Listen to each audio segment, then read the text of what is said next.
Jason Isbell is a country / Americana / alt country singer, songwriter, and guitarist who comes from Alabama or Tennessee, somewhere close to the state line between the two. His career started in 2001 when he joined the Drive-By Truckers, who were a country band.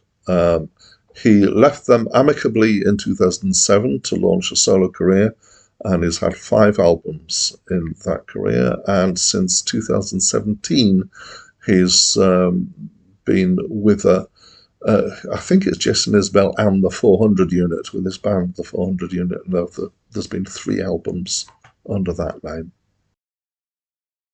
Hi, my name's Dan. So this was Jason Isbell's 5th album as a solo artist. And it sold well, and the critics responded well to it. It's my first encounter with this as an album. And I think with Jason Isbell as well, I have heard his name, but I'm not sure I've listened to any of his stuff before. So I'd describe it as, I think the best description probably is singer-songwriter with a kind of country-ish tinge to it. But it's definitely not what I would think of as out-and-out country. Yeah, I think that's a good thing for me. So I am aware that I have a kind of built-in antipathy for country unless there's something that makes it rise above that antipathy. And this isn't strongly country, and I quite liked it. So the ways in which it's country, I'll kind of pick out as we go through. But the most obvious one is actually it's about the topics and the phrases and the situations that he's singing about. Is mostly kind of story song stuff, which often goes down well with me as well. And typically for this sort of stuff, based in small town, working class southern states. Not that the states are themselves working class, but the people that he's talking about, people who work the land or work in tractor shops or whatever it is that they're doing. So I kind of recognise that this is a similar thing to when you have British folk music or even British punk, which was kind of based on day-to-day experiences of people often feeling somewhat badly done by society.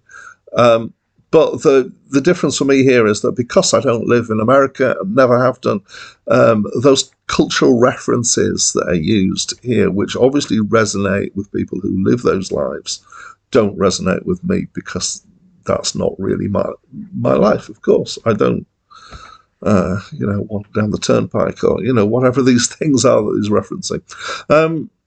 As I said, stylistically, singer-songwriter is kind of light rock in style, mostly. There's quite a lot of acoustic guitar stuff here, and there are a few songs that are kind of really stripped back to just voice and acoustic or that and not much more. It's not heavy on the steel guitar. There is kind of a little bit of slidey stuff every now and again, and it's not strongly nasal like some country music is.